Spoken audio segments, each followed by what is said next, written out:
আসসালামু আলাইকুম। এমএস ম্যাথকারী সকলকে স্বাগতম। আজকে আমি অনার্স চতুর্থ বর্ষের বিচ্ছিন্ন গণিতের চ্যাপ্টার 3 এর একটি গুরুত্বপূর্ণ ম্যাথ নিয়ে আলোচনা করব। ম্যাথটি হচ্ছে 1 এবং 300 এর মধ্যে কতগুলো পূর্ণ সংখ্যা আছে যারা 3, 5, 7 এদের মধ্যে কমপক্ষে একটি দ্বারা বিভাজ্য। অর্থাৎ এই প্রশ্নটা দ্বারা আমাদের বোঝাচ্ছে 1 থেকে 300 এর মধ্যে কতগুলো পূর্ণ সংখ্যা আছে যা কমপক্ষে 3, 5 এবং 7 এদের মধ্যে যে কোনো একটি দ্বারা বিভাজ্য হবে। কতগুলো পূর্ণ সংখ্যা দ্বারা, তো 1 থেকে 300 এর মধ্যে। তাহলে অর্থাৎ আমি আবারও প্রশ্নটা বোঝাই দিতেছি। এইটা প্রশ্ন দ্বারা বোঝাচ্ছে 1 থেকে 300 এর মধ্যে 3, 5, 7 এই তিনটা সংখ্যার মধ্যে যে কোনো একটা দ্বারা কতগুলো সংখ্যা বিভাজ্য হবে সেইটা আমাদের বের করতে হবে। এটি ন্যাশনাল ইউনিভার্সিটিতে 10 এবং 19 সালের ছিল। তাহলে এর সমাধানটি হচ্ছে, ধরি ABC হলো 1 এবং 300 এর মধ্যবর্তী ওই সকল সংখ্যার সেট যা 3, 5 এবং 7 দ্বারা বিভাজ্য। যেহেতু এখানে আমাদের তিনটি সংখ্যা দ্বারা বিভাজ্যের কথা বলছে 3, 5, 7, সে কারণে 3 দ্বারা বিভাজ্য সংখ্যার সেট ধরে নিয়েছি A, 5 দ্বারা বিভাজ্য সংখ্যার সেট B এবং 7 দ্বারা বিভাজ্য সংখ্যার সেটটা ধরে নিলাম C। তাহলে অতএব এ করে লিখতে পারি। যেহেতু এখানে আমাদের 1 এবং 300 এর সংখ্যার মধ্যে বলছে, সেখানে আমরা লিখতে পারি x যেন 1 less than equal x less than equal 300। তাহলে যেহেতু আমাদের এই সেটটি 3 দ্বারা বিভাজ্য, সেখানে আমরা লিখতে পারি xটা 3 দ্বারা বিভাজ্য। তাহলে যেহেতু আমাদের এখানে বিভাজ্যের কথা বলছে, তাহলে অবশ্যই আমাদের এখানে বিভাজ্যের চিহ্ন দিতে হবে, আর বিভাজ্যের চিহ্নটা অবশ্যই আমাদের সোজা বরাবর ডাইটা দিতে হবে। তাহলে যেহেতু আমাদের এই সেটটা 3 দ্বারা বিভাজ্য, সেখানে আমরা লিখতে পারি 3, এটা হলো বিভাজ্য চিহ্ন x, এখানে আমি মধ্যে রেখেছি। তাহলে 3, এই যে এই ডাইটা x ইকুয়াল এইটা মনে বোঝাচ্ছে এইটা 3 দ্বারা বিভাজ্য। তদ্রুপ b এর ক্ষেত্রে আমরা লিখতে পারি x যেন, যেহেতু 1 থেকে 300 এর মধ্যে, সেখানে লিখতে পারি 1 less than equal x less than equal 300। তাহলে যেহেতু আমাদের b সেটটা 5 দ্বারা বিভাজ্য, সেখানে লিখতে পারি 5 দিয়ে এইরকম দাঁড়িয়ে, অর্থাৎ এই সোজা ডাইটা হচ্ছে বিভাজ্য চিহ্ন। তাহলে লিখতে পারি যেহেতু বিটা 5 দ্বারা বিভাজ্য, সেখানে এটা লিখতে পারি। অনুরূপভাবে সি কি আমরা লিখতে পারি x যেন 1 less than equal x less than equal 300। তাহলে যেহেতু আমাদের সি সেটটা 7 দ্বারা বিভাজ্য, সেখানে লিখতে পারি এটা। তাহলে আশা করি বুঝতে পেরেছেন। তাহলে আমাদের যেহেতু প্রশ্নে বলছে কমপক্ষে একটি দ্বারা বিভাজ্যের কথা, সে কারণে আমরা মান বের করব A union B union C এর পরম মান ইকুয়াল, অর্থাৎ আমরা এই মানটা বের করব। এই মানটা আমাদের বের করলে উত্তর হয়ে যাবে। তাহলে এখন আমরা এইটার সূত্র পড়ে এসেছি বেসিক ক্লাসে, তখন সেই সূত্রটা এখানে বসাই দেব। তাহলে সূত্রটা আমরা জানি, পরম মান অর্থাৎ modulus A union B union C equal পরম মান A প্লাস পরম মান B প্লাস পরম মান C minus modulus A intersection B minus modulus A intersection C minus B intersection C plus modulus A intersection B intersection C। অর্থাৎ আমরা modulus A union B union C সমান এই সূত্রটা জানি। তাহলে এটাকে আমি এখন আবার সমীকরণ দিলাম। তাহলে এখন আমরা এই যে A মডুলাসের মান, B মডুলাসের মান, C মডুলাসের মান, তারপর A ইন্টারসেকশন B মডুলাসের মান, এইগুলো বের করব। বের করি হ্যাঁ, এই এখন আমি বসাই দিলে আমাদের কাঙ্ক্ষিত আনসার চলে আসবে। তাহলে এখন আমরা প্রথমে A মডুলাসের মান বের করব, অর্থাৎ এই পরম মানের মান বের করব। তাহলে যেহেতু আমরা এইটা মান বের করব, তাহলে সেইটা তাহলে আমাদের কীভাবে বের করতে হবে দেখেন। তাহলে যেহেতু আমাদের এ সেটটা 3 দ্বারা বিভাজ্য, সে কারণেই আমাদের এটাকে 3 দ্বারা ভাগ করতে হবে। 3 দ্বারা ভাগ করব। আর হইল যেহেতু আমাদের এখানে কোশ্চেনে বলছে 1 থেকে 300 এর মধ্যে, তাহলে এখানে আমাদের সর্বোচ্চ সংখ্যাটা নিতে হবে x এর মান। তাহলে সর্বোচ্চ সংখ্যাটা হচ্ছে 300, সেখানে এখানে 300 লিখব, কারণ আমরা জানি এই সেটটা হলো 3 দ্বারা বিভাজ্য। তাহলে এখানে লিখছি এইটা 3 দ্বারা বিভাজ্য, অর্থাৎ x এর স্থলে একটা মান বসাতে হবে। তাহলে x এর স্থলে কি মান বসাবো, তাহলে এখানে মান বসাবো আমরা সর্বোচ্চ মানটা। তাহলে সর্বোচ্চ মান ওখানে 300, সেখানে লিখলাম 300। আর এই জায়গায় একটা আমাদের জিনিস মনে রাখতে হবে ভালোভাবে। এখানে আমরা ফলোর ফাংশনের চিহ্ন দেব। তাহলে এই সবগুলোর ক্ষেত্রে আমরা ফলোর ফাংশনের চিহ্ন দেব। তাহলে ফলোর ফাংশনের সমাধান কীভাবে করতে হয় আমরা শিখে এসেছি। তাহলে এখানে যাই 300-কে 3 দ্বারা ভাগ করি, তাহলে মান পাবো ফলোর ফাংশন কত 3, আর ফলোর ফাংশন 3 মানে লিখতে পারি 3। এরপর বি মডুলাস সমান কি লিখতে পারি, তাহলে আমরা জানি এই ক্ষেত্রে আমাদের চিহ্নটা দিতে হবে ফলোর ফাংশনের চিহ্ন। সেই ফলোর ফাংশনের চিহ্নটা দিলাম। দেওয়ার পর যেহেতু আমাদের সর্বোচ্চ সংখ্যা 300, সেখানে আমাদের 300 দিতে হবে। আর বিটা যেহেতু আমাদের 5 দ্বারা বিভাজ্য, সে কারণে এখানে হবে 5। এখানে আমাদের এটা হলো 3 দ্বারা বিভাজ্য, এটা সেখানে 3 দ্বারা বিভাজ্য। তাহলে করলে এখানে মানটা পাবো, ভাগ করলে পাবো 100। তাহলে এখানে হবে 100, এখানে হয়ে যাবে 100, কারণ ফলোর ফাংশন 100 মানে আমরা লিখতে পারি 100। অনুরূপভাবে এখানে যদি 300-কে 5 দ্বারা ভাগ করি, তাহলে পাবো কত, ফলোর ফাংশন হচ্ছে 60। আর তো এই ফলোর ফাংশন 60 মানে লিখতে পারি 60, কারণ আমরা ফলোর ফাংশনের ক্ষেত্রে জানি যে পূর্ণ সংখ্যাটা থাকে সেই পূর্ণ সংখ্যাটাই হয়। তাহলে এখানে যেহেতু 60 একটা পূর্ণ সংখ্যা, সেখানে 60-ই হবে। এবার তাহলে লিখতে পারি অতএব বি এর পরম মান ইকুয়াল 60। এবার সি মডুলাসের মানটা যাই বের করি, তাহলে আমরা জানি এই ক্ষেত্রে চিহ্নটা হবে কি ফলোর ফাংশনের চিহ্ন। সেই ফলোর ফাংশনের চিহ্নটা দিলাম। তার যেহেতু সর্বোচ্চ সংখ্যা প্রশ্নে আছে 300, সেখানে 300 দিলাম। আর সি সেটটা যেহেতু 7 দ্বারা বিভাজ্য, সেখানে 7 দ্বারা ভাগ হবে। তাহলে এইটাকে যদি 7 দ্বারা ভাগ করি, তাহলে আমরা মানটা কি পাই দেখেন। এইটাকে যদি 7 দ্বারা ভাগ করি, তাহলে মান পাবো 42.86। তাহলে যেহেতু এখানে দশমিক একের সংখ্যা আছে, তাহলে এটাকে পূর্ণ সংখ্যা বানাতে হবে।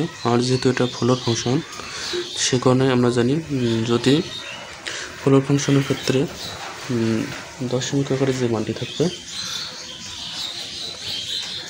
তার ছোট পূর্ণ সংখ্যাটি নিতে হয়। তাহলে এখানে 42.86 আছে, তাহলে এই 42.86-এর ছোট পূর্ণ সংখ্যা হচ্ছে শুধু 42। আর যদি এটা সিলিং ফাংশন হইতো, এই যে এইরকম 42.86, তখন এটা লিখতাম 43। অর্থাৎ আমরা শিখে এসেছি যদি সিলিং ফাংশন হয়, তাহলে ওই দশমিক সংখ্যার সবচেয়ে বড় পূর্ণ সংখ্যাটা নিতে হয়। আর ফলোর ফাংশন হলে ওই দশমিক সংখ্যাটার ছোট পূর্ণ সংখ্যাটা নিতে হয়। তাহলে যেহেতু এটা আমাদের ফলোর ফাংশন, সে কারণে এই সংখ্যাটা ছোট পূর্ণ সংখ্যাটা নেব। তাহলে এটার ছোট পূর্ণ সংখ্যা তো 42। তাহলে আশা করে বুঝতে পেরেছেন। এরপর পরম মান এ ইন্টারসেকশন বি এর মান বের করব।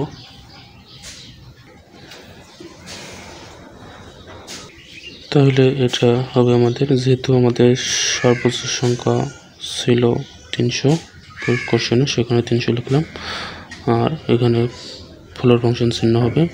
আর যেহেতু এখানে এ এবং বি দুইটা সংখ্যা আছে, সে কারণে আমাদের এ দ্বারা এ সেটের বিভাজ্য সংখ্যাটা বসাতে হবে এবং বি সেটের বিভাজ্য সংখ্যাটা বসাতে হবে। বসে গুণ চিহ্ন দেওয়া লাগবে।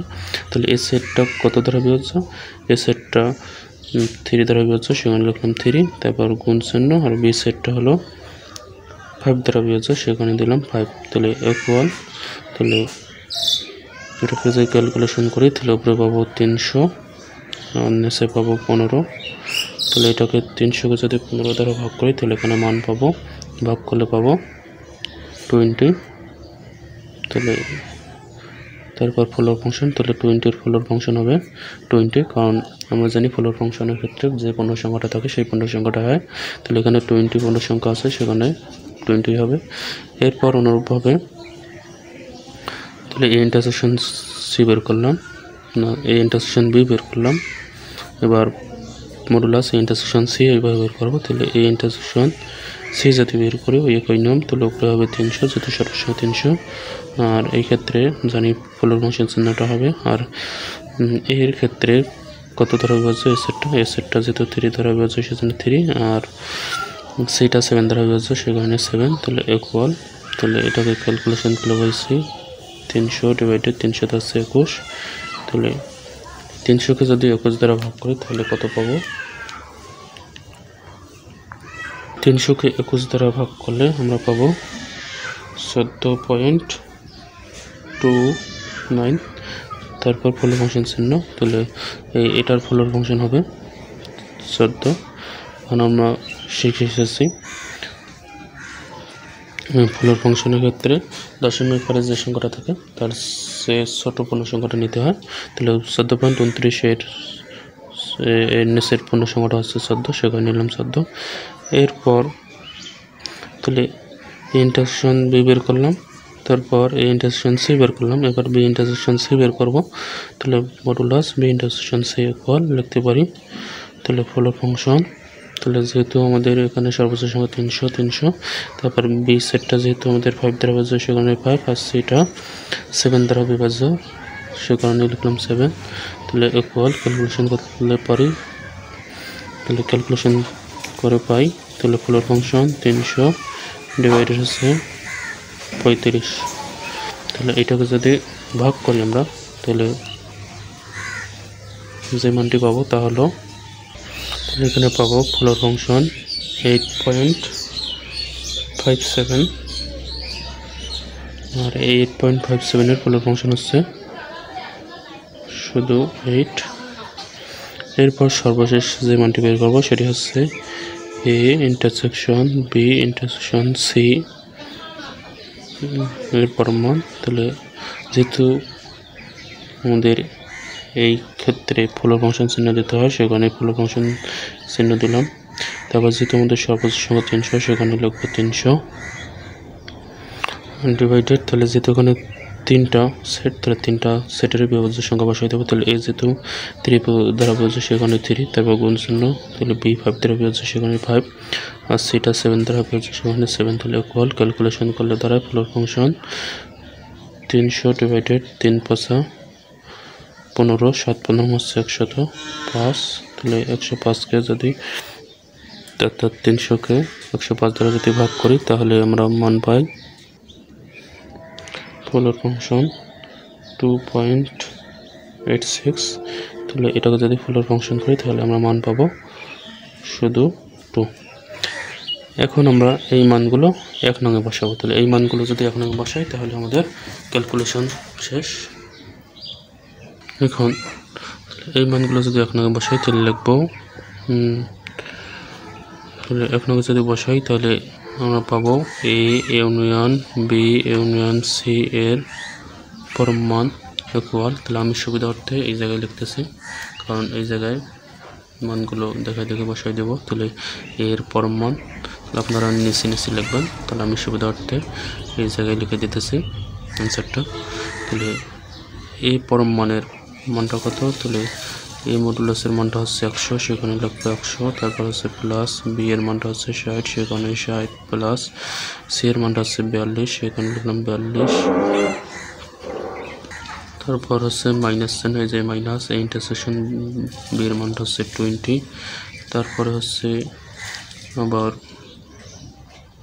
মাইনাস চিহ্ন, এই যে মাইনাস। তারপর এই ইন্টারসেকশন সি এর পরম মান, সি এর পরম মান হচ্ছে 14 অর্থাৎ 14, সেই 14 লিখলাম।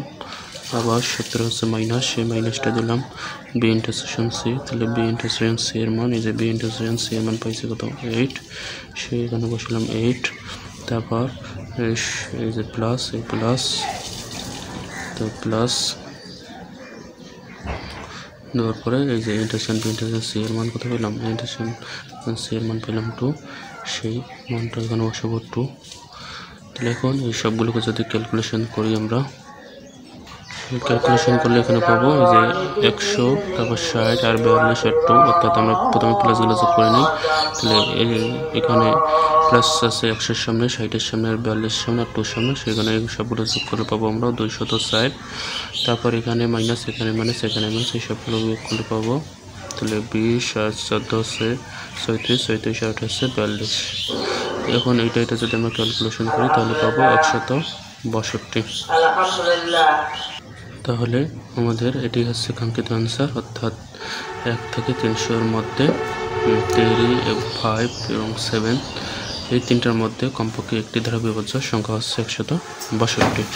তাহলে এই জায়গায় আপনারা একটা কথা লিখতে পারেন, তাহলে এখানে লিখতে পারেন এখন এই মানগুলো 1 নঙে বসাই, 1 নঙে বসাই, এটা লিখে তারপর এই যে এইটা লিখে এখানে এই যে এইগুলোর জায়গায় এই মানগুলো বসাই দেবেন। তাহলে আশা করি বুঝতে পেরেছেন। এরপরে যদি কারো কোথাও বুঝতে সমস্যা হয় আমাকে কমেন্টে জানাবেন, আমি বুঝিয়ে দেওয়ার চেষ্টা করব। এ পর্যন্তই।